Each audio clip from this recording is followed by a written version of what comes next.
Okay, firstly, I would like to take off my cap so that I can think freely, without, sort of constraints, and then put on my glasses, which are also necessary. And then, I'm ready to start. This is a great evening for the MFA in Studio Art, with the graduation of such a large and qualified group of students, so determinate, sometimes too much, so culturally rich and diverse, such strong personalities. What amazing individuals. Let me turn to you all, students, and say that you made my life joyful and rewarding these 2 last years. I learned a lot from teaching and coordinating your activity. Thank you to all of you. I will now present some of the qualities that I found in this group and explain why some of our students are totally fit for graduation today, and then my dear colleague Daria Filardo will do the same for the remaining group of students. I strongly admire, firstly, the relentless dedication and attachment to art. And I will quote one of our students: "Art has always been the anchor of my existence," was the beginning of Kalin Tuma's research paper.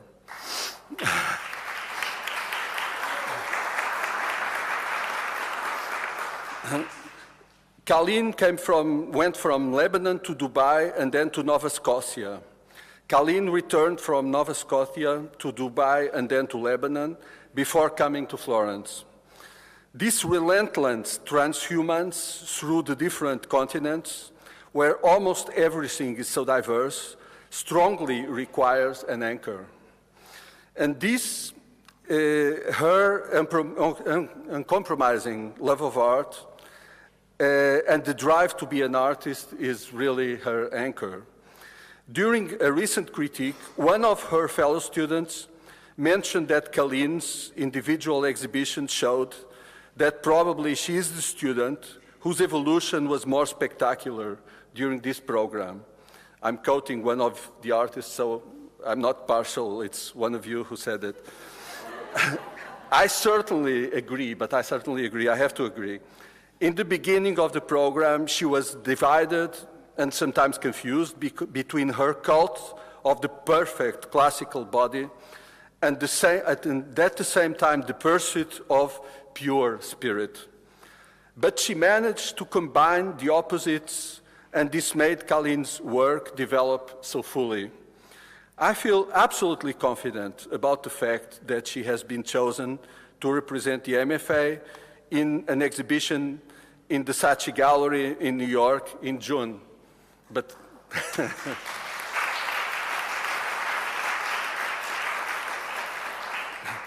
but tomorrow we'll still have to work on it.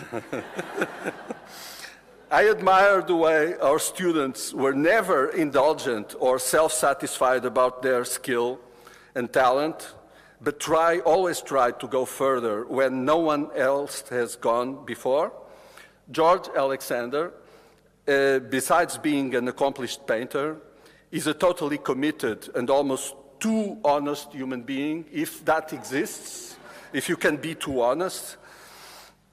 In the beginning, he felt divided between gratitude and faithfulness towards his roots within the Greek community in the USA, and on the other side, a destiny he believes is within his reach to accomplish universal goals, including in these goals all people, all human beings, and not only his original people.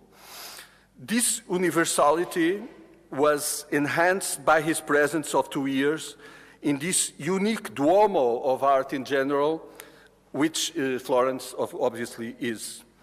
This conflict almost tore him to pieces while he was daily in his studio laboriously painting, destroying and repainting his small or large canvases. Out of this conflict and the suffering it caused, the artist was born a stupendous body of work a happy compromise between George's two identities, born two identities. The intransigence, extreme ambition, anxiety, but also sensual and pleasurable enthusiasm that George invests in every one of his projects. It can be, you know, a megalomaniac project for, you know, impossible to accomplish artwork, or just the smallest jewelry appliance. There's always the same sort of enthusiasm. And this is a token that guarantees its immense intrinsic quality.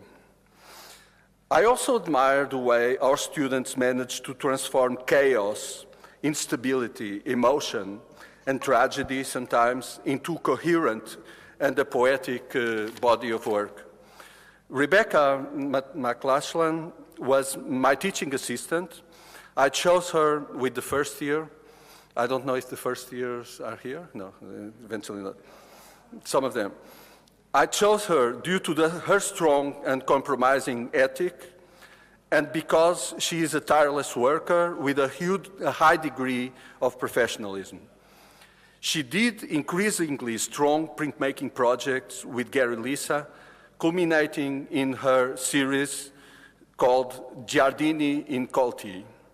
She also made a large progress in her painting and in her drawing. In her very lucid final paper, we feel her grasp of the intransigent truth in every one of her pages, on the pages. Maybe it is why it is divided in 33 truths, where she describes the strong emotions that went upwards, down, sideways, and spiraling during her time here. She is also very healthily critical of contemporary art and does not try to conceal her feelings.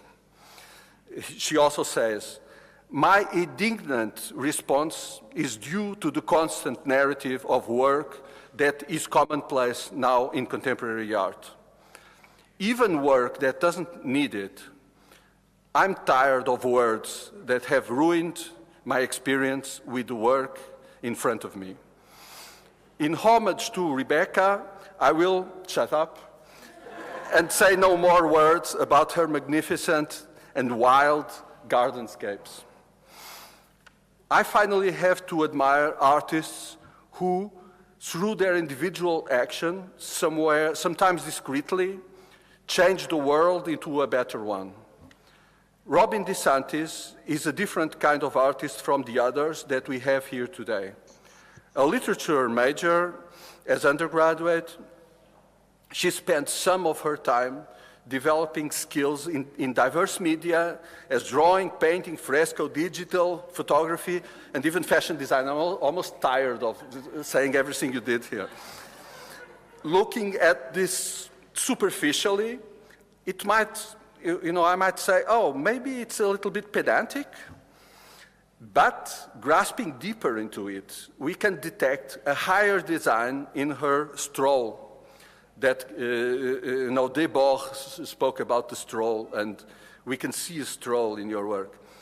All these apparently disconnected enterprises, which Robin performed with evident pleasure, prepare her for what we can see as the core of her activity, relational art, using a definition by Nicolas Bourriot. She needed all these approaches to art to engage different groups of people, choreograph and develop multi-sensory art projects. These projects are a goal in themselves and consequently can benefit society in general and can also have a positive and healing effect on those who participate in them. During the 2 years, Robin has been part of the group Fili Colore in Florence, where she has demonstrated unique qualities as a mediator. Quick intelligence, intuition, empathy.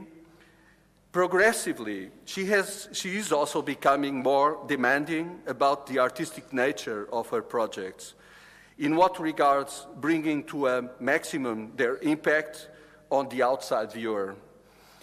I do not appreciate the expression therapeutic art because it implies that there is a disease that we must extirpate, and artists finally, they are not doctors. Robin's actions rather celebrate the joys of art and education in the sense of acting upon people who have their own characteristics and to lead them in art, make them go further, exactly the same that we do or try to do in this MFA. Thank you so much for all.